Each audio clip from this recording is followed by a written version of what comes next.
Veterans Battalion. What's up, everybody, and welcome to another episode of Veterans Battalion. It's a motherfucking special episode today, and we're not in the studio, so it's going to have to be a lot of adjustments that we're going to have to do, but it's all worth it. We have a very special guest today, and with us at the War Room, we got Roland and Adam. What's going on? And we're going to wait till we break down and introduce our special guest. We're going to build it up, right? Build some anticipation. I heard we got the Marine Corps band about to start playing. Yeah. Since he's Army, he's going to really love that. Definitely. So with us today, guys, we have an incredible guest, not only a veteran, but a founder of a great organization that I've been introduced with, and I think it's an amazing stepping stone to help veterans achieve greatness, but not only that, but also help ex-pro athletes as well, transition to what it is, the civilian war or not. So with us, Mr. Nate Boyer. Good to have. Good to join you. Thanks for having me. That's what I meant to say. Hey, really quick, Nate. Totally boloed that out the gate. He introduced the athletes as ex-athletes. Now, it sounded like you divorced from sports. Because I know Marines, we get. You don't even like former. We take that shit to heart. Marines don't. Once a Marine, Once a Marine. I mean, we'll kind of correct you and maybe say former Marine because we get that a lot, ex-Marine, and that'll drive a Marine. Yeah, ex sounds bad. That implies divorce. So how do you properly would express that? We say former professional athletes. Okay, former. We say combat vets and former professional athletes. Okay, ladies and gentlemen. Vets already implies former. You say veterans. You know what I'm saying? The vet companion. So, ladies and gentlemen, I take that back, as I was with us representing the former. No. Shit, I fucked up again. Wait, what were you going to say? Former what? We're going to say former NFL players. Okay. Yes. See, that's good. See? Man, they're fucking me up here already. Adam, how many F-bombs is that already? We're trying to, we got JP here. We're trying to minimize the F-bombs to make it more...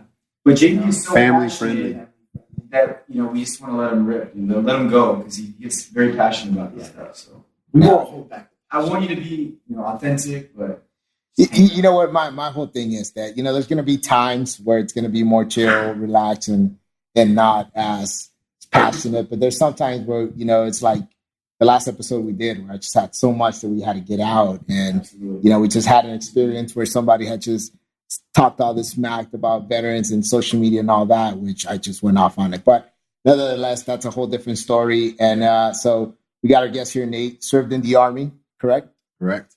How long were you in the Army? I was in total of, I say 10, I round up. It's like 9 and change. But 4 of those were in the Texas National Guard. Oh, okay. So I count that because I did deploy twice with them, and I was still in the Special Forces within the Guard. There's a Special Forces battalions in the Army National Guard. And most of the Green Berets that serve in that are former active duty. Wow. Not all of them. Yeah. I served in Los Alamitos, and they have a Special Forces they do. A unit there, actually. The National Guard. No, it's in Los Alamitos, where 223 was at. So we were the only infantry I&I duty that trained the infantry Marines there. And the good stuff about it is that you would have the Special Forces, National Guard, Army guys come in, and then we would get to see all the new weapons, all the new stuff. You get to actually see all the stuff that the Marines never get. Exactly, man. I mean, dude, they had M4s, and I'm like, bro, we're just getting ACOGs for our M16s right now. Like, what year was this? Dude, this was like 2007. Okay, that's wild. Yeah, still, but I mean, I'm with you. You guys had, I mean, that dude, time the Army had the bro, the brand new the rifles that they can shoot and the bullets like track you. True. I was in Afghanistan when the Marines got those new, at least the MARSOC guys got those new Kimber, those pistols, man. Those were the 45, right? Yeah, 45. Yeah, those were they 1911s? They are 1911s. Yeah, 1911s. It's beautiful. Like they're pretty guns. Well, you guys also had the new saws, the compact, small ones with the small drums. I mean, all tactical out. I remember I still had an old saw that was missing one tripod. And I'm like, dude, are you fucking serious? That's a bipod. I was in Baghdad. I was in Baghdad clearing rooms, and I didn't have any MVGs right now, so didn't have enough. I had some. I just barely used You them. really I always had them up, man. I hated them. It was just pitch dark and you're out on. Yeah. No, Yeah, they're necessary crazy. sometimes. So initially, you grew up in the Bay. You said, right? Mm-hmm. Yeah, I was born in Tennessee, in a town called Oak Ridge. Okay. My dad was going to veterinary school at University of Tennessee. My mom, she's an engineer. She's working at a lab out there called, oh gosh, I think it's just Oak Ridge National Lab, actually. Okay. And so I was born there. When I was 2 years old, we moved to the Bay Area. So I grew up in a town called El Cerrito, which is kind of between Berkeley and Richmond. Just east Grew of up a Niners fan? Yeah, huge Niner fan. When I was growing up there, I moved there in, I think it was 82. So the Raiders, Was that the? they weren't gone yet. Joe They were Montana on the era? way out. Oh, yeah. Joe Montana? They won like Nice. 4 Super Montana, Bowls when I was Rice. a kid. You know what I mean? Talk about a legendary team. How was that transitioning from Tennessee to Oakland? Because I mean, that's a I whole. don't remember. Oh, I was like 2. oh, okay. So Yeah. So initially, what was it? Because a lot of times that we interview veterans, their growing up had a lot to do with the reason why they joined the military. And I was curious to see if that was sort of No, it Parlay. didn't have anything to do with that. I mean, both my grandfathers were in World War II, okay. but the rest of my family, didn't join. I don't think any of my aunts and uncles, my parents did not. So really, for me, it was something I thought about in high school. But my senior year, like I met with a Army recruiter. Thought I wanted to be like an airborne ranger or something, but wasn't really serious about it. And then, 9/11 happened in 2001, and I was 20 at the time then. So I was living actually in Southern California then. Still didn't join right away. Still took me 3 more years, really, 2 more years before I made the decision. Yeah, it wasn't until I went over and did some relief work in Darfur, Okay. and that's what was the real thing, the main thing that kind of pushed me into wanting to serve, just because it's like the midst of a genocide over there, and assisting at these refugee camps, and that's a very needed thing. But I also felt like those people needed somebody to fight for them. And that's what made me think about that. And it was actually the Marine Corps, the Marines that were one of the reasons I ended up joining, even though I joined the Army instead. But I was over there. My last week in country, I got malaria, and I'm like up in a cot, messed up. Man. Mefloquine Mondays. I took Doxy, everything you told me to take. It didn't work. I still got it. I still got it. It's Well, amazing. malaria will clean you out more than that, bro. You can't keep anything We down. because we actually both got malaria. Oh, you did? Baghdad. Oh, you know. Or South Baghdad. Yeah. How'd you get malaria? Literally. Like that? I had no. It was a camp diarrhea. Camp diarrhea. Oh, you doing it? I was doing it too. Yeah, Yeah, that, someone, I don't know. I thought I was gonna die. I ate some goat meat. Someone was like, here, get some goat meat. And That's I'm why. like, something else other than this shit that we've been eating. I just got really sick. And I'm just. Like I felt I had like an STD on the insides. It was like. So you've had STDs then? You know what it feels like. See, I can't speak for all Marines, but apparently these guys are going somewhere else and doing it. Yeah. No, that's crazy. So you transitioned So from wait, no. So I had malaria, and I had this little radio. It only got BBC, and Oh, the it was the second Battle of Fallujah going on. So I was like listening to the Marines, listening to the play-by-play of the Marines going in and doing their deal, and that was like, man, I should join the military. So that was right. But That's amazing. That was it. Yeah. No, and then from there, obviously, you transitioned to a lot of stuff. Obviously, you serve special forces, which it's one of the things that I think it takes a special type of mindset. It's not just the name; it takes a different type of character mindset. It's not just physical ability to be able to join something like that. And I know way that more mental. yeah, and we have shared a lot of this in MVP, and I brought it up once where you have some veterans that have been Navy SEALs and other stuff, and the courage, the mental strength it takes to achieve a lot of these things is amazing. But yet they come back in the real world, and it's like one hit of failure, and it's like they sort of stop. It's sort of that whole experience of coming in short, like you mentioned, or having to taste that failure again. It's different, and it's crazy how it works because I feel like they can deal with adversity better A lot more. in service. But like, what's the difference when they get out of service to where they hit adversity and they have a hard time coming back from it? And that's why I want to get your point of view on that. Obviously, you're one of the founders for MVP, which I just mentioned is an amazing organization. What's your take on that, and what is some of the reasonings that you have heard or feel that is that these veterans have that tough transitioning, especially some of the ones with the strong mindset as achieving stuff like that during the military and then get out and can't do that? I think it's a lack of all the things that you're accustomed to and used to, including stress. So like we talk about post-traumatic stress a lot, but there's also such a thing as lack of traumatic stress. You know what I mean? Yeah. Like feeling like everything you do is so important and being a part of not only a mission, but like a machine. These other, men and women, and there's purpose in that. And even if you don't even know what the mission is exactly all the time, because sometimes we don't, it's important. You know what I mean? And then you get out and you feel like I'm never doing anything as important as I did before. Or like Tony Gonzalez said when he came to MVP, as an NFL player, he was like, I know no matter what I do in my life, I'll never be that great again. Wow. And that's scary. You know what I'm saying? And that's a guy that's got he's got a career in broadcasting, whatever he wants to do, but he's also the best tight end in NFL history. So for him, he knows, and that bothers him, that hurts him. You know what I mean? And it's hard to feel bad for somebody that makes a lot of money to play a sport. I get that.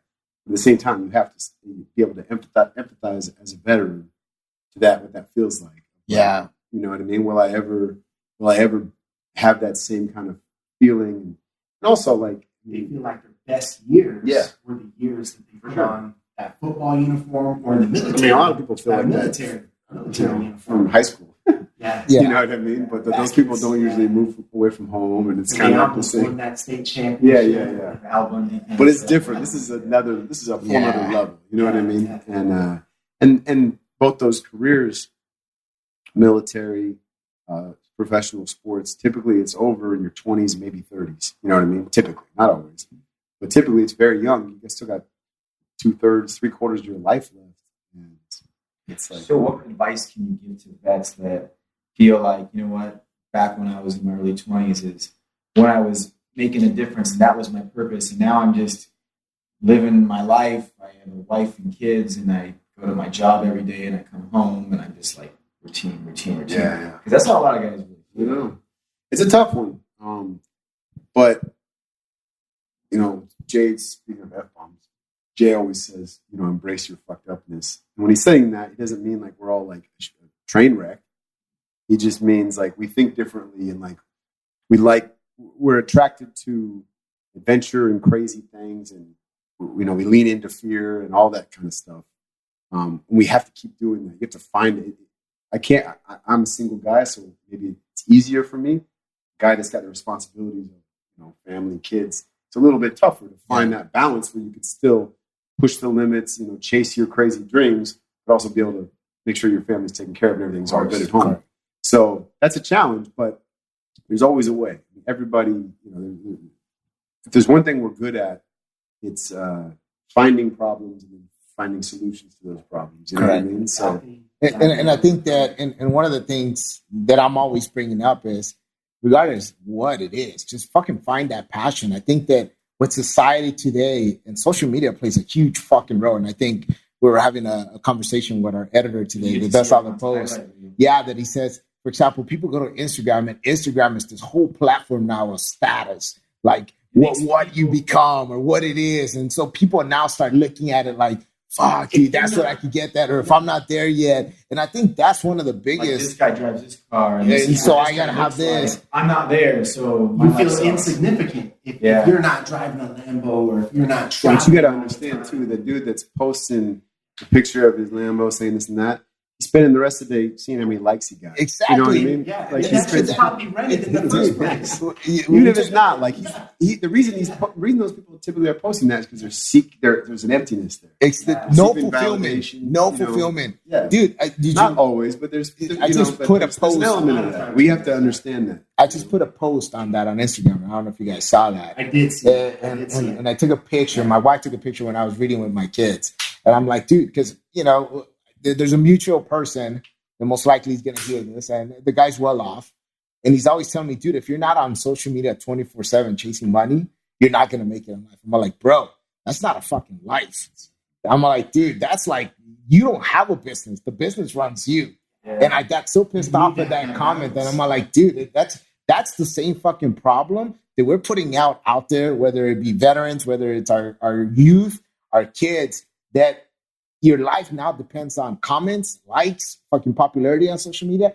Fuck that. You don't need that. Use it as a platform to educate, influence people the right way, and create great things for other people. But if you're going to sit there and just fucking not talk, you get the fuck out of here, man. That shit doesn't work. That's a shitty thing, man. If you have kids that, like your son, you're always doing stuff with your son there. They're looking at you like, and that's like the next generation of people. Yeah. We're going to be doing that. Oh, dude, I cut my kid's Instagram. He went on Instagram. I gave him 1 week. The minute that I saw he abused it, I fucking put a post on it. And I said, I abused my social media privileges. Therefore, I got canned because I cannot clean my room. I cannot fucking do this. And I film my classes. And I post it. I don't even let my kid have a cell phone, man. He's like the only kid in junior high without a cell phone. No, dude, it is. But I think that, we bring up a great point because I also run into veterans that see me and they have this fake, not fake, but wrong understanding of what I do. They think that, oh, well, JP, you have this, you have that, so therefore you must have just got lucky. Nah, dude, I went through shit. You guys know my story, dude. I hit rock bottom, man. I went through every possible scenario that a vet could go to. And I wish I had the guidance and the help of like MVP or a mentor that could have told me all this shit up front. But like, dude, snap the fuck out of it, dude. You can't fucking achieve greatness. You have done it. You don't need a blueprint like you did in the military in order to make it. You fucking adapt, overcome, and fucking just take on it and go at it. Speaking of MVP, though, I want to know, it meets every week, and I want to know a little bit more about it. Well, you know what? How did it get started? Start back. Yeah. Because that's one of the things that we just skipped right over. Is take us back on like the vision of how MVP got created. So basically, how it started was Jay. So Jay Glazer, who is he's the founder. Along with me, and he, I guess it was end of 2015. So I got cut from the Seahawks in September of 2015. So same year, 3 months later. And I was still staying in shape in case another team called. Like maybe I was going to give it one more run the next offseason. But then also part of me was thinking, about going back into the military. Like I had those thoughts because I just was like, okay, what now? I got to find another challenge. And Jay had been talking to Jay is like the ultimate NFL insider. He works for Fox Sports. He does the Fox NFL Sunday show. He's one of those, one of the co-hosts there. But he has really tight relationship with GMs, coaches, and players because he's like a dude. He's not like a reporter. You know what I mean? He's a cool guy. Yeah, that's what he is. I mean, he technically is a journalist, but he's he's just one of the guys in the locker room, and they respect him for that reason. So he gets players are going through tough stuff, current and former. They'll reach out to him. What do you think I should do? Ask his advice. And he had a player reach out. One of his buddies hadn't left, who was also a player, hadn't left, his apartment in weeks, and his wife, he's married and stuff, kids, and he's super worried about him. He had a lot of the concussion stuff and all that. It was more than that. It was just my career ended early. He played 4 years and had like a really bad injury that ended his career at 25, 26. Wow. And so the dude's now, it's a few years after that. It's just just couldn't catch a break. Nothing seemed to go his way and just ready to give up. And I'd had that same conversation a times with vets. You know what I mean? Like plenty. I mean, we got roughly 22 guys a day that are taking their own lives. You know what I mean? It's a problem. It's a serious problem. So we're kind of talking about those similarities, even though we would never want to compare sports to combat, which we don't. But the transition and the locker room is very similar. Yeah. LeBron, there was those comments where he basically compared to stepping on the court is the battlefield. But if you would ask those dudes point blank, you mean like they'd be like, no, I don't mean it like that. You know what I mean? They would. Totally. It's a figurous speech. Yeah, high school coaches say the same thing in any sport. They're like, it's a war out there. You know what I mean? You're battling that guy across from you, and whatever. But anything But anyone says. Okay. It's just, the transition is very similar. Like we talked about the locker room, similar, the camaraderie, the brotherhood, and like this idea of, especially people on your team, especially in football, people on your team, and in your whether it's a special forces team or a football team or whatever it is, everybody's from different parts of the country, different backgrounds, all that, and you go through training together, before the game or before you go on deployment or whatever, and you like grind together, sweat together, bleed together. Sometimes it's very difficult, very challenging. People are at odds sometimes. Everybody has their tiffs. You know what I mean? And the personalities that clash and stuff like that. But when it's all said and done, you really take a bullet for the guy next to you, even if you don't really like him. So you know what I mean? It's the same thing in sports. Like you get out there in the game and you just dump all that stuff. Like, all right, whatever. I gotta do my job so he's successful. You know what I mean? Yeah. And anyway, with all that, yeah, the struggles are the same feeling. So that's where the idea came from. We're just like, what can we got to match these guys up, bring them together, and provide a space for them to communicate that to one another, but also like kind of coach each other up and help each other out in these situations. What do you guys do weekly? We meet at the gym every week and we work out for about 40 minutes, and it's challenging, but anybody can do it. We're not in there throwing around heavy weight, it's like it's a group training workout. It reminds me of getting smoked. It feels like you're just getting smoked. You know what I mean? Yeah, that's really what it is. And we have the gym, the trainers that run the gym, the strength and conditioning coaches, and they push us. You know what I mean? And they're not. Most of them aren't vets or professional athletes. We have one that's a veteran that does some MMA stuff. But so it's not Hell Week getting ready for NFL season type. Kind of, yeah. NFL, they don't really go through anything. It's millionaires, man. They ain't doing push-ups, bro. Yeah. College, yes. Yeah. So high school. Is it like open to any combat vets, or do you have to be a vet or a combat vet? Yeah. We try to focus on combat vets. We make exceptions at times for other veterans, especially if they're struggling, and we don't want to leave anybody out in the cold. But the program's designed for former professional athletes and combat vets. But sometimes we have athletes that played collegiately or some other type of that was a part of their life, sports, and then either ended early or it just didn't work out at the next level. Like we got a guy coming in tonight. It'll be the first time in there. He didn't play in the NFL. He played at Notre Dame, and he was a very great player. He plays football at Notre Dame, and it just didn't work out. And he's going through some other stuff. And he's like, I went on. He's working at Fox Sports now. He's an awesome dude, great attitude. But he straight up told me yesterday, I need something like that. When he heard about it, that sounds so cool. Can I come? Yeah, of course. So I think sometimes it's just they need that extra push to realize that there is help out there, and that you're not going to judge them, and that you're in a room that everybody's equal, the same, and we share a story there. And in the end, all we want is empowerment, some sort of light. Every time I go there, dude, I always walk out with something new that makes me feel more thankful and blessed. Because I shared this once when I hit my load, I tried to take my life. I did, and I sat there. And if it wasn't for my son coming out, I probably wouldn't be here. And I tried for so long to do that. And there are organizations out there. It's just sometimes we have to look for it too. And I think that's the biggest problem, that we want to sit there, we put ourselves in a capsule, we take into drinking, drugs, or whatever it is, and then expect from out of nowhere help is just going to come. I will say this. This way, it unites them. It builds that sense of camaraderie, that team that you feel like, but that's not the main purpose. You get together, work out. There's something about sweating with, it sounds. Yeah. Dude, it sounds like you're about to say sweating with another dude, but sweating is like when you're training with another guy or girl, or you know what I mean. But you really like sweating with guys. Like a hard ass workout, you think you're gonna die. You look over to the guy next to you, and he thinks he's gonna die too.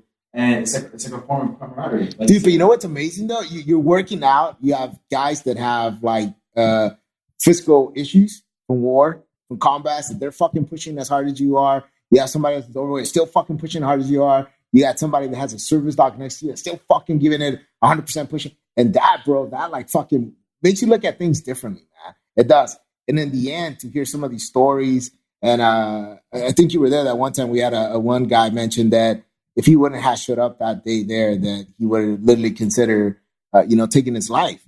And that because of MVP and because of that, he showed up. And dude, that fucking hit me hard, bro. Because I've been in his position, and I know the relief he must have felt. He felt loved and cared for and appreciated. And the fact that after that work, everybody got up and gave him a hug and shook his hand. Bro, I fucking felt that. I felt that. That's you talk about the sweating and the grinding like that, that it opens people up. It makes you a little vulnerable. You know what I mean? Yeah. So that's the whole point. And so like, what we didn't really get into, and what JP's alluding to, is after we work out, we immediately go to the wrestling mats and we sit in a big circle. And it's just an open forum. You know what I mean? So if you got stuff going on, stuff you want to get off your chest, stuff you're struggling with, we encourage everybody to just let it out. And it stays there. It stays there, but it's like everybody coaches each other up. There's no like, oh, Jay, and I started it, so we are the we don't have all the answers. Like half the time it's us being like, Jay will be like, I've been going through it, man. I've had a rough couple of weeks, and I'm just so glad to be here. You know what I mean? That's what's awesome, because if you encourage a vet to go to counseling or to get some help, if they're dealing with shit, 9 out of 10 times they're not going to go. We can't even. We have a hard time even the damn doctors. It's a college graduate that studied this stuff but didn't live it. But if you get them, hey, come to the gym, let's sweat, let's freaking kick our ass. And then you go to therapy, and it's like, okay, great, here, take all these pills. Fucking that's your solution. We're here, bro. It's like, you finished, dude. It's like, hey, I had this and that, great. And somebody will get up and say, well, dude, I'm fucking going on a hike this weekend. You're welcome to come. Or, dude, it's my daughter's quinceañera. Like, you're more than welcome to show up. He was so adamant that it wasn't a quinceañera. He's a Hispanic dude, and it was her 15th birthday. Yeah. I'm like, that's a quinceañera. Period. That's what it is, isn't it? Yeah. Dude, and he was like, no, it's not a quinceañera. It's a birthday party. Like, but you guys are all welcome, and show up, and I'll have a table for you guys, and this and that. Dude, so it's like, fuck, you feel appreciated. And what I love the most, bro, is the fact that you let a vet or a former player know that regardless how far you scale up in life, you're still going to have challenges and you're still going to have issues. I mean, fuck, we have them. Nate has them. Nate has showed up someday and be like, fuck, dude, I didn't even feel like coming today. But, this and that. I get comfortable, especially if it's the opposite. If I've had a good day or a good week and some good things are going on, then I'm more encouraged to go, because I feel like I don't really have anything heavy to get off my chest today, so it'll be easier for me to just go. When I am having a tougher week, like a lot of us, my tendency is to just I don't want to be around people. I just want to like figure it out on my own. I just want to be sad for a little bit, and just let it'll pass, whatever. Which it's not that there's no value in taking a long time and all that. But then, what I got to remember, be better about, the reason I try to show up anyway is because I'm like, I don't know what everybody else is doing. If there's somebody in there, if I didn't show up today, there's somebody in there that needed to hear me get off my chest what I had going on, even if it's not for me, then that's selfish. And, I could be potentially a reason to get them out of the hole they're in, even if I am not feeling like I want to go there right now. That's reason enough. And it's also relatable. People will look at me, not talking about Instagram stuff, they look at me and, you got to play football, you're doing this other stuff, and you're doing some speaking engagements and whatever. Like, man, that must be awesome. It must be like your life's great. Mine's like great. Dude, I'm just like everybody else. Man. I'm like this all the time. I'm on the roller coaster too. It's just different lows, different highs. Dude, and that's why I love going to MVP, man, because I always try to at least put some sort of input of how life is on the business side as well. And fuck, dude. You were there when I shared that all my agencies fucking quit. And I walked out and I'm like, shit, most people were fucking. And I'm like, this is a big fucking deal now. This is my bread and butter. Like, I got no fucking body now. Like, in our line of work, everyone's always like, oh man, must be nice to show houses all day, to just go in and show $1 million homes if they only knew. Dude, it's so much that goes along with shit that Yeah, and when shit hits the fan, it fucking hits the fan. That means you don't get fucking paid for a few months, and you got to fucking adapt and overcome and go back to the fucking drawing board and strategize again and still go home and smile and tell your wife everything's going to be fucking great, and you look at your kids and, still smile. But, that's life, man. If you do not have those challenges, then it wouldn't be life. It wouldn't be life. You have to live uncomfortably. And I believe on that. Right now, man, we're looking at spaces. We're merging in. I can't share too much on this, but, it's going to be something big that we're working on. And it takes a huge commitment. And we went to go look at spaces. And we found this amazing spot, dude, like exposed brick, like industrial, and then right behind it, a CrossFit gym. And we're like, dude, this is bad. It's going to be all military driven. So we're like, dude, this is badass. We have no idea how the fuck we're going to pay for it. What is it for? It's a broker. Gotcha. Yeah. For like an off. Like we're going to all fully make it all military driven, fucking cool. Badass. The headquarters spot. Yeah, for Romeo and Echo. That's their company, Romeo and Echo Real Estate.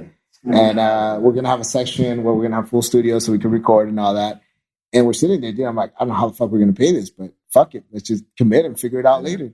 So even if we have to sell our kids, fuck it. You guys met a Pete Nicholas out here? You met a guy named Pete Nicholas? No. He's a good buddy of mine. He's a Marine himself, but he's working in real estate up in their offices are based out of Encino, but he works all over the place. But he lives in Santa Clarita. So that's why I thought. I don't know. He'd be a good guy to meet. Really good dude. Yeah, no, I think he's happy where he's at. It's a cool company, but I know y'all work together anyway. I mean, if you're showing a spot, he's got a definitely. Whatever. No, man, we're all about we work differently, and that's I'm at lunch with him tomorrow actually, so I'll talk to him about Romeo. Oh, definitely, and that's what we're trying to do. Like, we're having a conversation that how can we provide a culture that's going to be different. And in one of the episodes that I did earlier, I spoke on how I ended up in the whole high end market in Beverly Hills, and it was all because people always told me, you're not going to fucking make it. You have tattoos. You're a fucking Marine. You won't be able to. So I went out on a fucking vendetta to fucking prove people wrong. And just like you said, at the end of the day, do you feel fulfilled? Do you feel, yeah. And I was just like, dude, but I was like, dude, there's no fulfillment there. There's no sense of creating something, Guys, just so you know, when JP gets passionate, that's when the F-bombs are right. So if he doesn't say F-bombs, because he doesn't really give a shit.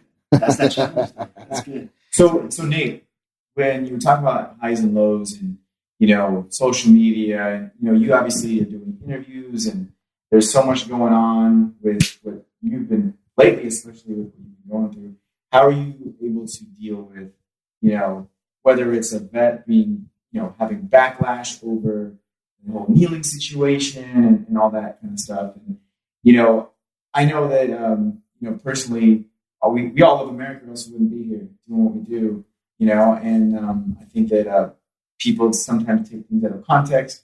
They're just very passionate and they don't know. They just take things a wrong way sometimes. Can you kind of explain? And you know what? You actually got the chance. You got the opportunity to sit down and talk with Colin, right? So can you explain everything that happened? And yeah, I mean, I'll say first and foremost, what we all have to remember is in the oath of enlistment, we took an oath to defend the Constitution. Correct. First Amendment of the Constitution is free speech. That should be all I have to say. You know what I mean? You don't have to agree with Colin. You don't have to like it. Yeah. Any of it. I didn't like it. I don't want people not standing for the national anthem. You know what I mean? Like, I don't want people to not feel pride like I do. I don't want that. But they don't. I'm not. It doesn't mean I have to hate them. You know what I mean? And just, yeah. And if the reason they're doing it is because they want to see things improve in our country, there's an element of that can be considered patriotic. And people will be like, "Wow, you patriotic? He hates our country." When he doesn't hate our country, he said. Colin literally said when this all started 2 years ago, "I'm not going to stand for the flag of a country that oppresses Black people and people of color." Now, for me, that's somewhat off-putting. Oppression, first of all, there's various levels of oppression. We've seen different levels of oppression. Right? I mean, I spent time in, like I said, the Darfur, Afghanistan, Iraq, many other places where we live in Christians. We live in the greatest country in the world, no doubt. No doubt. I'm not saying that. Trust me. There's no one else. It's not there is no utopia. There never will be. But what's special about our country is, as great as we are, we're always about being greater. And like we've made slavery, we've obviously made terrible mistakes in our past. We're not perfect, and I don't think the flag or the anthem are symbols of our perfect past, because it's not perfect. But it's a beacon of hope for future for a lot of people that aren't even Americans, that live in Timbuktu. You know what I mean? They see that and they hear you're an American. Oh my gosh, like they want to talk to you. Everyone gravitates towards you when you're in these other parts of the world.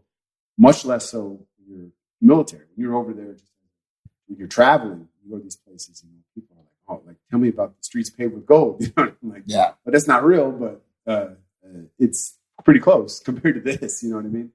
So for me, it was more about how divided our country has been and was at that time.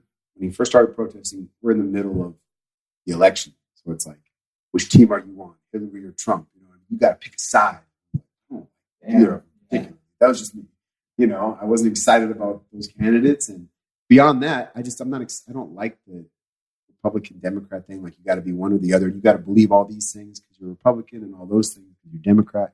Like I think I got some conservative values and some liberal values, or whatever you consider. And you can't even mention one part because then people automatically bash at you and, then you're fucking this and that. You're like, well, no, that's not what I said. You guys get it all the time because people are like, how can you live in LA, bro? They hate, it's no guns. I'm like, I go shooting, I go hunting. First of all, second of all, like there's everything in every place. You know what I mean? And I love arts and culture. We got no liberals. We don't have any arts. Dude, sorry. But I like going to the movies and I like live music and all that stuff too. So that's why I loved Austin, Texas. It's a great mix of both. Austin, Texas. Oh, yeah. But LA's a cool city. I love it. You know what I think it's in my point of view on the whole thing is, and you brought a really good point that that goes aligned to what you initially had said. Initially we had spoke about the situation before we even thought about interviewing you, and Roland brought a good point when he said, well, dude, this is what we fight for. We go out there and we fight for people to have the opportunity to fucking they can burn the damn flag, whatever they want. I mean, I hate it, but if somebody knocked on the door right now, we open the door and you just let it burn American flag on fire, I'd be like, you're welcome.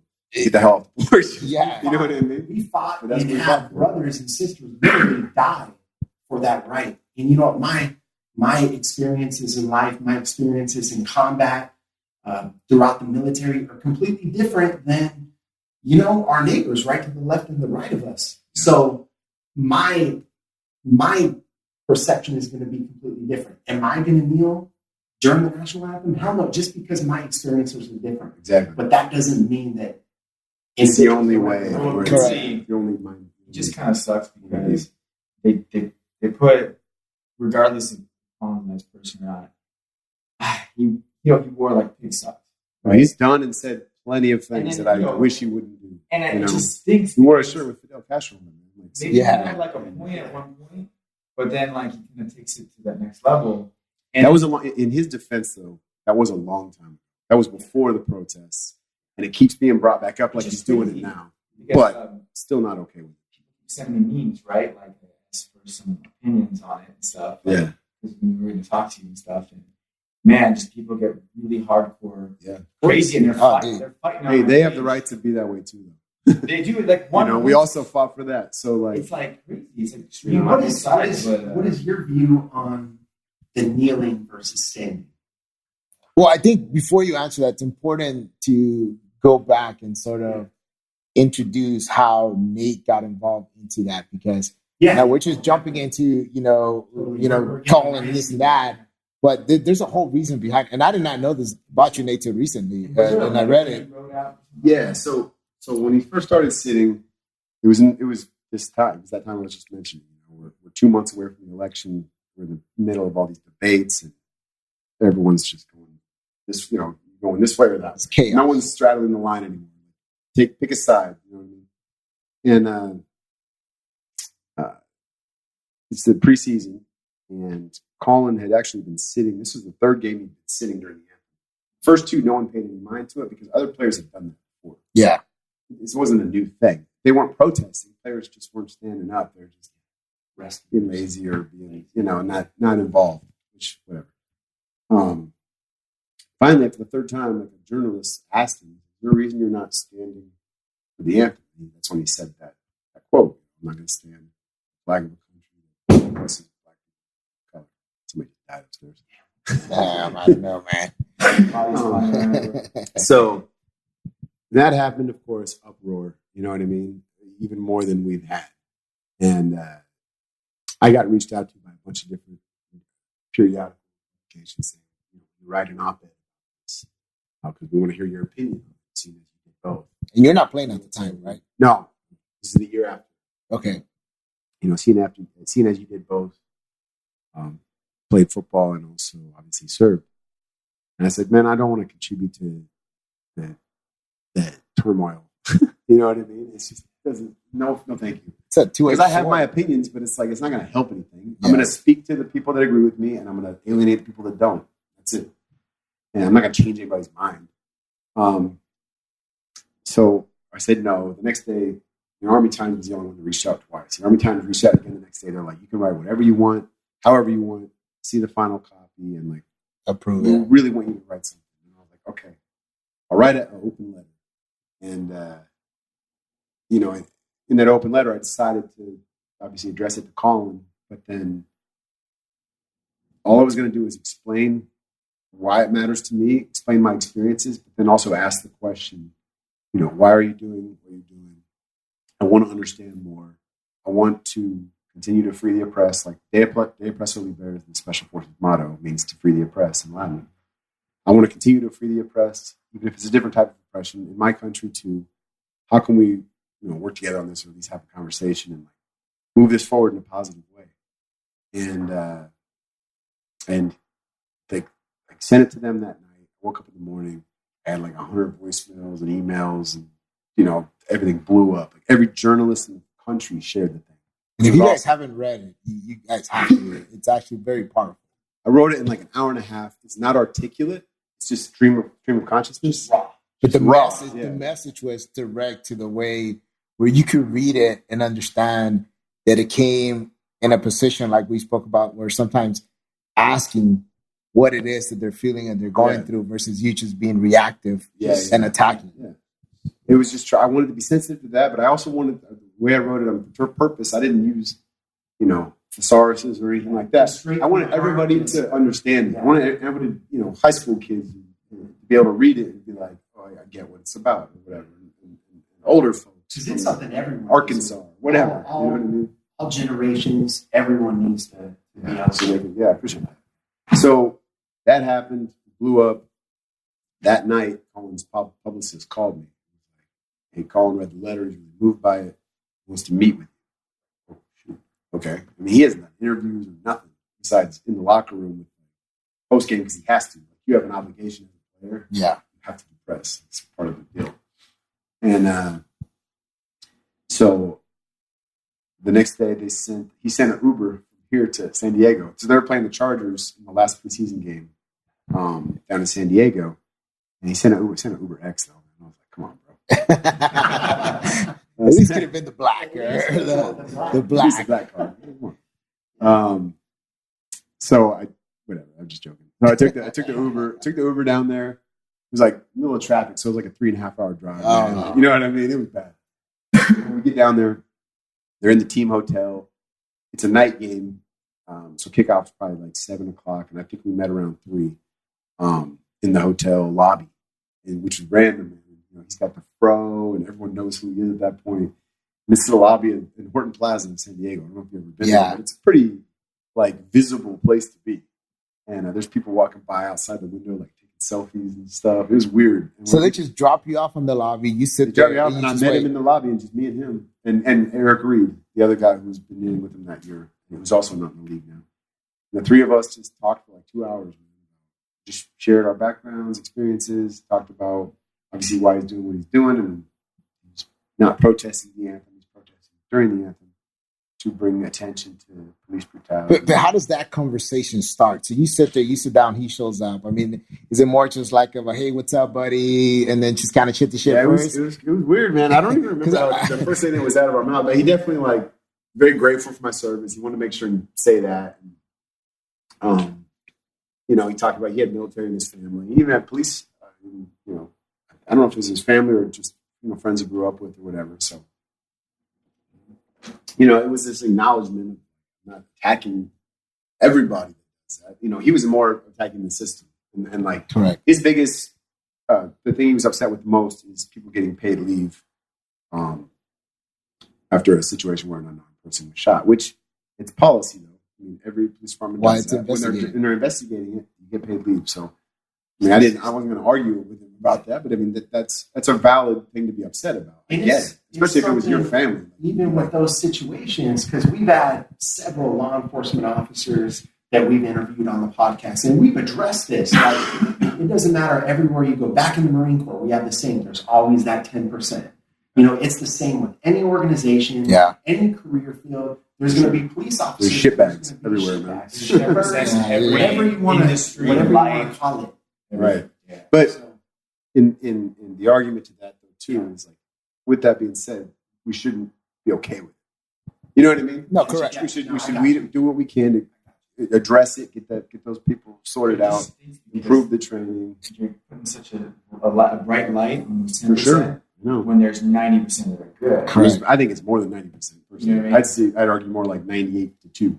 Yeah, and we interview a police officer, Mel, who spoke on how, or it was actually Malik, who spoke about how it was actually a lot worse back in the 80s when the LAPD and a lot of shit, and a lot of that didn't get brought into light. And then, social media. Yeah, now with social media, that's the thing. That's the only reason. It's the press and social media now. Well, this divide, they make the problems worse. Well, it's actually technically it's been getting. It has been improving in the last few years. So, you know, you look at it. Okay, people are upset about it, but if the numbers are going down now, in a way, it's a good thing, right? I don't want unarmed people killed. You know what I mean? So I'm not supporting, and I always say this, I don't support the protests. I support the rights, but I also think that the message behind it, that there's value there, and I'd rather have people do something than nothing if there's a problem, instead of just, you know, bitching about it, like doing something. What about doing it on a different platform besides? Nothing will raise as much attention and ears and get the conversation going. Look at it, because we're all talking about it. Yeah. Yeah, no, that will be Colin's answer and everyone's answer, and I don't disagree with that answer. It still bothers me, but because it bothers me and it bothers other people way more than me, that's why we keep talking about it. It bothers me, but protests are supposed to be uncomfortable. People are like, protest on your own time. Yeah. If you're protesting on your own time, that's not a protest. Correct. You know what I mean? It doesn't make any sense. Like, See, and I'm all for that. I mean, you know, I used to make the drive from Downey up here when the whole protesting was going on. I just think that a lot of the times this division causes people to do some stupid shit. Like people jumping on the 101 freeway and trying to, like, I'm totally. That's already when I'm like, dude, you're not really getting your voice out that way. In fact, what you're doing is you're costing more to the fucking problem. And you're pissing more people off. And a lot more. You know what I mean? Because you're ruining their day. Dude, I'm trying to get to a job interview and now I'm going to not get the job. Yeah. I was because there. You're damn marching on the freeway. Like, come on. Man. I was on the 101 when that one car hit that one. I got a pregnant woman in the car, man. Yeah, get out of the way. Yeah, you don't know what's going on. I was on the 101 when that one chick got hit, and the dude had to take his daughter to the emergency room, and then she all made a big old deal, and it was all over the news. And then I like the fact how they name everything, like, oh, you know, Republican guy ran over. What the fuck? I mean, how do you? I mean, exactly. They love to do it, man. Dude, and I'm like, business. They selling advertising spots. That's all they're doing. That's all it is. They're not reporting the news, man. Those are opinion. Those are all opinion shows now. Every news station, debate shows. Every one of them. Yeah. It's so extreme. Extreme left, extreme right. They're just. That's all. So going back, so you're in this meeting, you guys have this powerful conversation. Was there anything that you told them that you felt that could have made that did make a big impact on how he proceeded forward and all that? There's a picture of you talking to him as he's entering the field, I think, or something like that, or yeah. So we talked about all this stuff, right? And end of the conversation, I showed him messages from buddies of mine. Some of them were,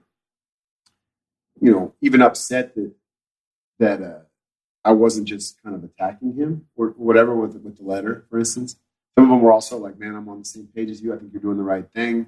This is why it bothers me. And then I had one in particular, a buddy of mine that said, actually two. One of them's a double-leg amputee. He's a bomb tech in the Marine Corps. Wow. And he put a tweet out that said, Colin, even though I don't have legs, I'll stand with enough pride for both of us when the anthem is played. Powerful, man. And then the other guy was like, Nate, I was with you on this whole thing at first, but I just left the tarmac at CTAT or up in at JBLM in Seattle. One of our SF brothers had been killed that week, and they brought the body back and they unload the coffin draped in an American flag, and like the wife's on the tarmac there, and he's standing next to the wife, and he's like, I just can't I can't be with you on this. Like anybody that disrespects that flag. When I'm sitting here watching her, he's like, I'm just filled with rage. I showed Colin that stuff, and he was just like, he said the same thing. He said, wow. You know what I mean? He's like, all right, what else can I do? How can I do this in a different way? How can I protest in a different way? Because I'm not going to stand. I pledge to not stand until I see changes. And I was like, okay, so what do those changes look like? What are the measurables? It was so early on in the deal. He's like, I don't have that quite worked out yet, but it blew up more than he thought it would too. Trust me, like it blew up way bigger than that.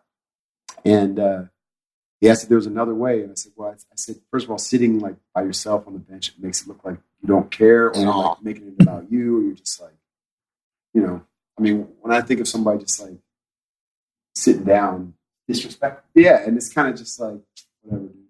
Not interested, not proactive. I said, whatever you do, I think you can do it alongside your teammates. And I said, I obviously want you to stand. He said, well, I'm not going to do that. And I said, okay. What if you took a knee, alongside your teammates? And he was just like, I think that's a good idea. I think that would be actually more powerful and more respectful. And I said, people take a knee to pray, propose to their wives. Nights. Back in medieval times. When we bury a soldier, we do the whole setup. Exactly. We take a knee. Touches dog tags. Exactly. Yeah. When a player's hurt on the field, take a knee. Everybody takes a knee. So, is there anything you can do to maybe let more people know that, hey, I'm not doing this to disrespect the flag or the families? Because that's what there's so many vets that are getting upset. He did. He has. did. Yeah, he did. But you're not going to see that story because you it know doesn't what? divide. They're not going to publicize It that. doesn't help the news stations. Why would they do that? They don't want to do. They want to keep this fire under us. They want to keep us upset or extremely supportive of him regardless. You know what I mean? Like they want you to take a side. So you watch, like Fox doesn't care, CNN doesn't care. Like they work off of each other. They act like they hate each other. They love each other because without the other one doesn't exist. Yeah. You know what I mean? Dude, afterwards they're like at the bar. It's like Mr. Glass. Mr. Glass in Unbreakable. Yeah. In the movie. Yeah. Like without a hero, without a villain, there's no hero and all that stuff. So they're all McCain's funeral. Yeah. What's crazy is I remember having this conversation, and my sister's like the biggest hippie out there right now. And that's a pretty big one. I don't know. Oh, dude. My stepsister is bigger than his. No, man. No, trust me. So, she's a freaking protester. So I have this conversation, and I always try to not argue. I try to listen more and then sort of kind of ask and sort of get understanding. I think we spoke about this on the last podcast too. And they said, well, you tell me what's the whole reason behind it. I said, you know what? I'm going to simplify it this way. I've lost Marines. I've lost Marines in combat, and I've buried Marines. My last 4 years in the Marine Corps, I was part of the burying detail. So, deliver the news to the families, whether there was a KIA in Iraq. And, if you ever have had a chance to go in front of a mom and just let her know that, one, your son just died in action, but two, that we don't even know where his pieces are at because he got blown up so bad that they're going to get an empty box. It's the worst feeling ever. It's the worst feeling ever. And the one thing that just seems to satisfy them is when they get that flag. When you kneel down and you present that flag to that mom and you say those words and, and you present it over and the tears that come, dude, there's no other feeling you're ever going to get. So when I express myself to that, I go, that's the reason why I stand, because there's an honor there of what I have been through, what some of these guys have sacrificed, they are giving me the opportunity to continue to be here and live in this beautiful nation. Now, like Roland and Nate said, at the same time, we fight for that same opportunity for somebody to voice their voice and have their opinion and say what it is, even if we like it or not. Because it's all different experiences and totally different. Like my last deployment to Afghanistan, which completely changed it changed a lot of the person that I am. I lost my best friend. He got blown up in he was obliterated from the waist down. And so every time that I see or hear the national anthem, it's like hard to fight back tears because it takes me back. I get goosebumps every time I hear the national anthem. So for me, that's why I said I would never sit down. I would never kneel. But that's nothing to say that individuals don't have the right to do that. Because of that, he died for that right. And that's everything in it. It's not just this subject. It's with everything. I always try to take a step back and analyze and put myself in someone else's shoes and try to see things from their point of view before I, quickly judge. And most definitely. I only played one NFL game, and so like the same thing on the sideline during the anthem before the game. I broke down and cried. There's like really ugly crying picture of me floating around the internet, the Seahawks stuff. But like that was it. The one time I did that, it was the same thing. Same reason. Dude, I mean, you have achieved something that I feel that is it's incredible in its own way, man. And I think that a lot of times incredible and great things don't come in the platform we think it is, we're like lavishes and, your 12 wives that you're going to have wherever, wherever people. You got some crazy dreams, bro. Damn. But sometimes does your one wife know about these dreams? One, man. But sometimes, there's misconceptions of everything out there, But what I'm saying is sometimes those great moments come in small opportunities that create such a big impact. You might not realize it, but actually fucking change so many lives. So many lives. And not only that, but when you speak about it and your experience, like, the fact that what you've done in your life and your career, and you share it with these veterans, it gives them hope. Not only hope of having a voice and create some impact like you have done, but also achieve success in the military and then also go out and still fucking play the NFL, which is like, how many people really transition to that? That's very fucking difficult. I don't know what you played in the NFL, like left bench or long snapper, even worse. Were you a long snapper? Yeah, really? But still, what I'm saying is about 50 pounds heavier. To have that opportunity, dude, is great. I was at the Chargers game this weekend, man, and wow, to feel that on the field and that whole, dude, it's badass, bro. I'm like, fuck, dude. I mean, I wonder how these guys feel coming out here and cool. And dude, the field does. It's that same. It's one of the few feelings that replaces being in a gunfight. Yeah, to be completely honest, man. Adrenaline. It's badass, bro. I'm like going through the tunnel, and some of them are passing by me, and I'm like, fuck, dude. This. Yeah. By the way, they're fucking huge. Yeah, I'm like, dude, nothing like you see in TV. And the field look a lot smaller because they're so big. But in a stadium, it always looks smaller. Looks kind of small. But in any stadium, the field always does look. Yeah, no, dude. It looks like an arena football field or something. Yeah, dude. I was on the field, so you're like seeing it. I'm like, dude, I look like I could run this by myself. It feels bigger when you're down on it, playing in the game, like in the middle of it. But when you're in the stands or you're close to it, I feel the same way. Dude, I want to touch a little on that, on your experience. How did you get that position? Drafted to the Seahawks, or how did that go? Was that something that you had planned?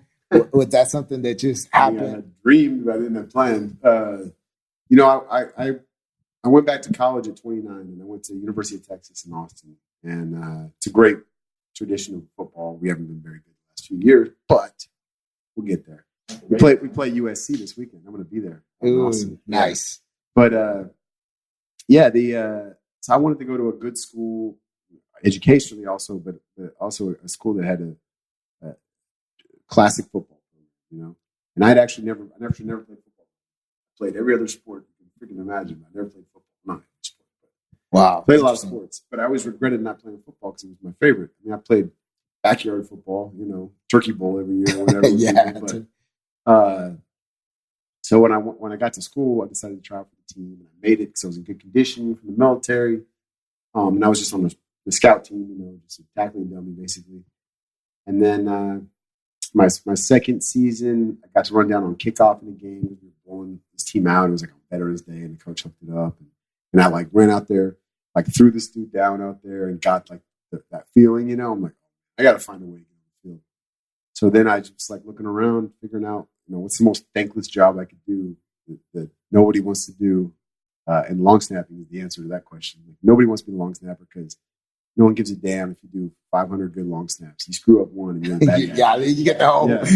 That's the only time where the vision will actually go to you. Exactly. Like, that one. And that's why nobody ever wants to do it, man. Because it's like, it's who wants that kind of pressure?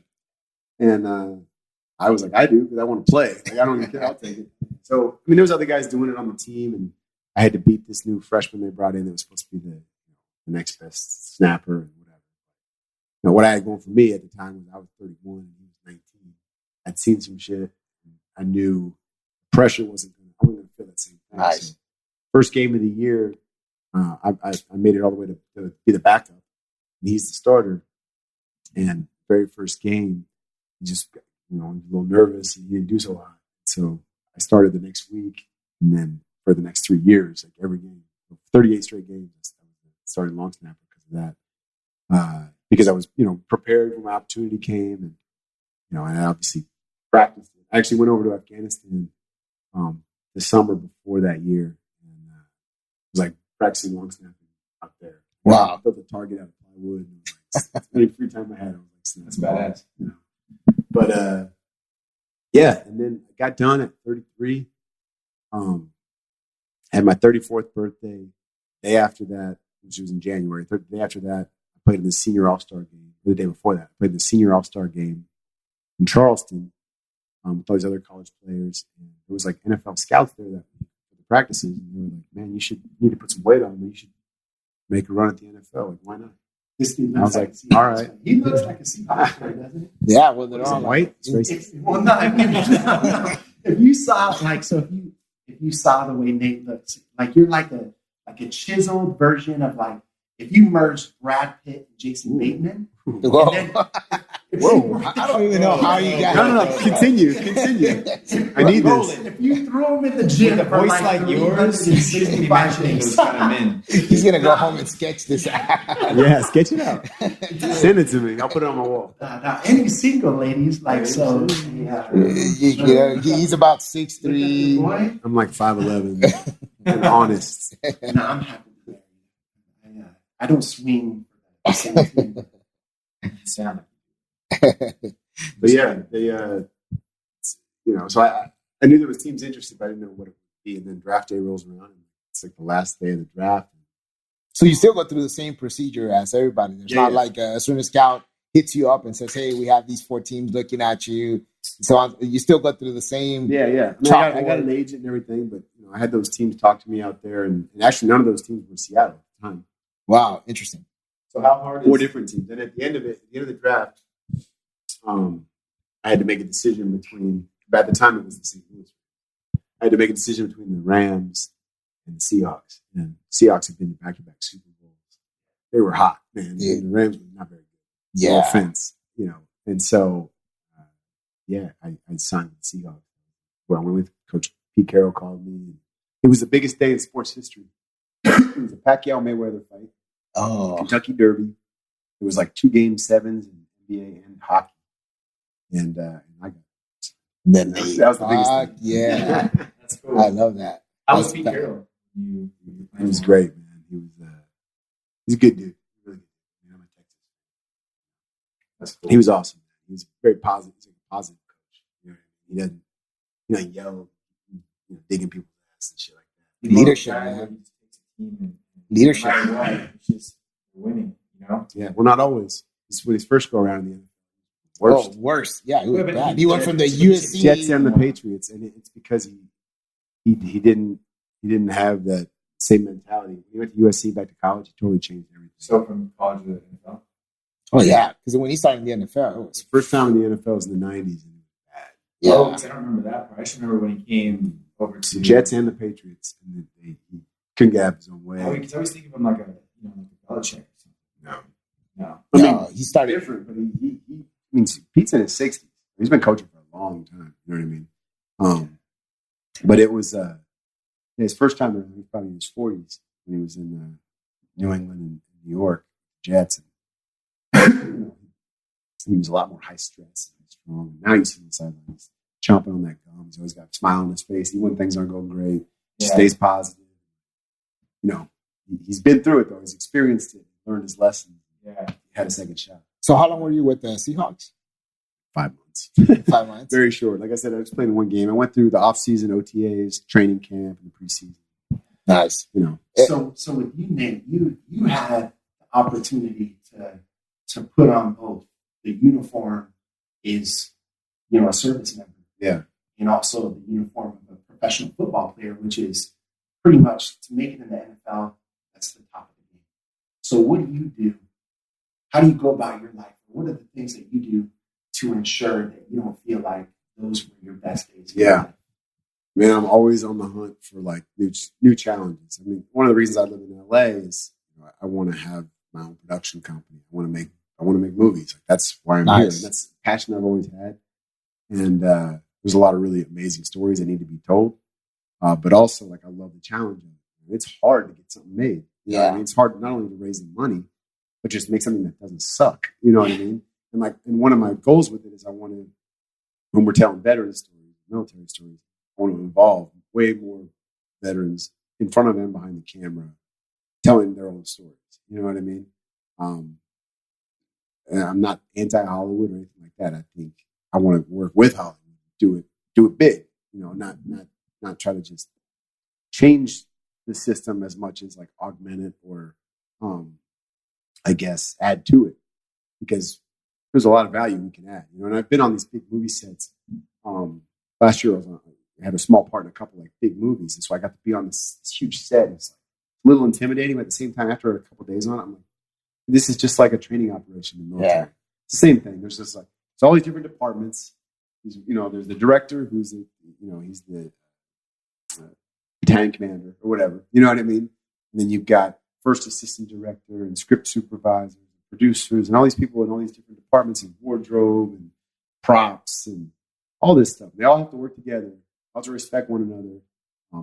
Some of them are more on the front lines, some of them are more support positions. But it's the same, man. And like, I think vets would crush it in that environment. Yeah. Because we love problem solving too. And every day, something goes wrong. You know what I mean? They're about to shoot this big scene in the damn. They didn't get the proper permits. For the location. The mechanical Jaws robot isn't working. You know what I mean? They're like, shit, we can't shoot this scene right now. Jaws is not cooperating. Yeah. What are we going to do? We got to shoot something else. Let's figure it out. And then when you do that, you got to have your pace plan. I don't know if you call it a pace plan in the Marine Corps, but primary. Alternate, contingency, emergency plans, like your backup plans. You got to have it's the same shit. So that's really cool to me. And it's a lot of hurry up and wait too. It's a lot of hurry up and wait. It's very similar. Nobody's shooting at you. And I don't feel bad for prison little actors. When you accomplish the little challenges, the little things, you have that sense of gratitude. Exactly. Mission. Exactly. And I have to give it up to you guys, man, for that, because I had a role in a short film. And it's a client of mine, and the dude that was supposed to play the Navy SEAL just didn't show up. And he's like, bro, like, we just need somebody. Are you going to get paid? I'm like, I told my wife, I do this shit. I'm like, do I get to like kiss a girl or what? Bro, fucking worst I saw your thing IG feed blowing up that day. ever, man. Like, we started shooting at 04:30. The permits weren't pulled right. Then we had to deal through this and that. Yeah. It's a lot of hurry up and wait. And I'm like on character the whole time. Like, if I'm going to play this, like, so I had my fucking gear the whole time, man. Weapon. Contact. You know who else was there? Quentin. That's where I met Quentin. Yeah, Quentin did all the props for the event. So me and Quentin the whole time are like hitting off, like, oh, this fucking pussy. So then me and him started fucking around with like the people around, like fucking shooting at stuff, and like, see, you can't ever leave two Marines alone. Yeah. So, but it was a great experience, though. I mean, the food is amazing. They take care of you, and you had my own little dressing room area with a shower, and they came in. I was like, man, this is good. Trailer life. But the Star whole thing wagons. of the hurry up and wait, and then one person can't get a scene right, and you got to redo it again, and this and that. I'm like, dude, how many fucking times do you understand? You just got to fucking raise your hand, stop, go, and that's it. Like, I mean, so, but dude, amazing experience. I think it's like you said, a lot of challenges, a lot of adapt and overcome. I can't wait till one day when you can watch an award show or do something with Hollywood without policy being mentioned. Like, it just kills it a lot. Oscars, they're trying to get away from that because the ratings are going down. Because people don't watch the Oscars to watch political statements. They just want to watch movies, awards. I'm just gonna watch you. The question I have for you now, Nate, I didn't know this about you, that you were like trying to get in production and all that. Like, what steps have you taken in order to like start taking action on that? And I got a couple. I co-wrote a script about MVP actually that we're working on. Nice, and that's going to happen. We want to have not only some of the vets, but I want to have some NFL players involved in the project. Playing. Yeah, no, it's a film. It's a feature film. Yeah, scripted. Nice. How much can you tell us about that? Is it going to be like action, or is it more like the story? No, not at all. It's going to kind of be like, it's a fictional story, but it's based all on real people and the situations. And it's going to be life after. It's set in LA. There's not like flashback scenes. There's no war. None of that. We allude to plenty of it. You'll understand, but it's just two people that are going through the same things. When you look on paper, it couldn't be any more different. Skin colors, sports versus military, family life versus struggles with finding housing. Like, is that like your first big project that you're working on? Yeah, that's like my baby. I got some other stuff I'm working on too. Have you heard of VME, that Veterans in Media and Entertainment? Yeah. They're in my building, the one I'm currently at right now.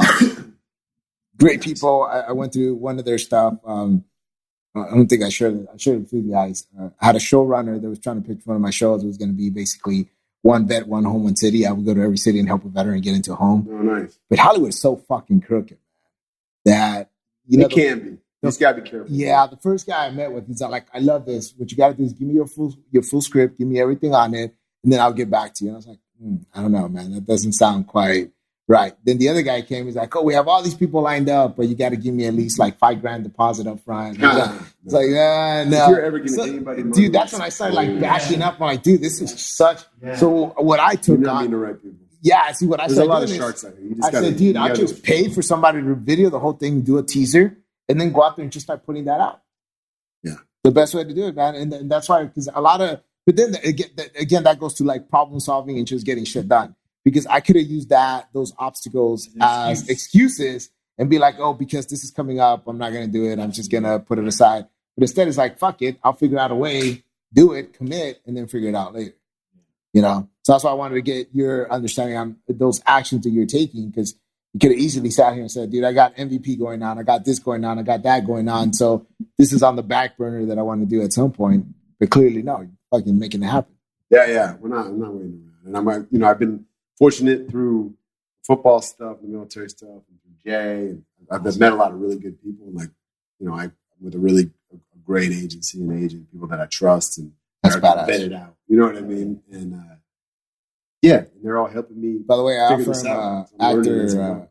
an actor position and he refused it. So I guess I'm not at his caliber yet. It's all right, Nate. It was a good. I played the same character already in Den of Thieves. Oh, well, on this one, you go home and it's a beautiful wife, and she comes up to you, and then I want to do a commercial. That was the thing too. I don't want to do it. And then on the end it says Trojan. Make the right choice.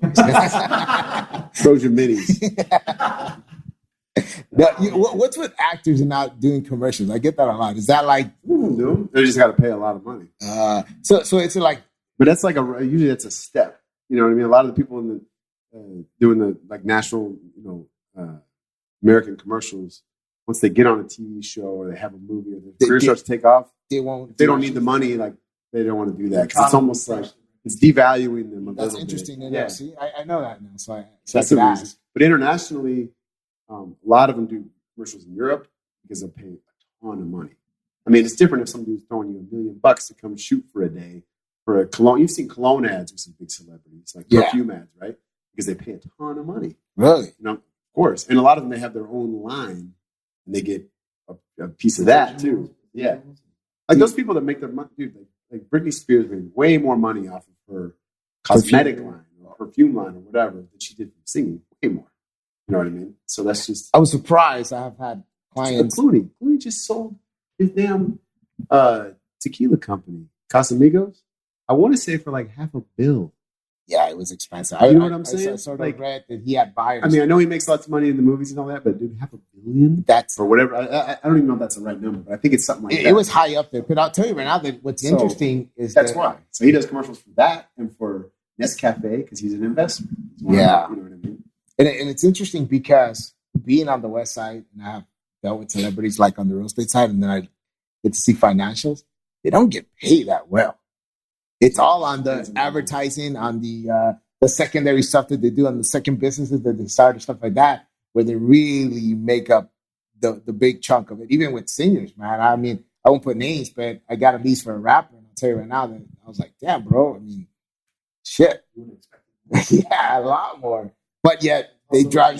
Yeah, they drive the Huracan, and the guy had like a $100,000 chain around his neck. You know, but that's the thing. But yeah, man, great to have you here, man. Awesome, man. I appreciate you guys. Great opportunity. Thank you very much. You know, it's funny when I first mentioned it to him. I told him, I said, "Dude, Nate, I need you in our podcast is for Marines." And he goes, "Fuck, dude, how many Marines does it take to do a podcast?" So, but you've heard the Vietnam light bulb joke, right? No. How many Vietnam vets does it take to change a light bulb? How many? You don't know. You weren't there. Oh yeah. On that note, fucking Veterans Battalion, everybody. Shout out to Nate. Make sure you subscribe. Merging veterans and players. MVP, check him out. And if you ever need help, anything you're having trouble, please reach out. DM us. We'll be more than happy to plug you in. Take care of you. We got your six. All right. Thanks for listening and serving. Please take the time to leave a review on iTunes to get this podcast heard. Veterans Battalion.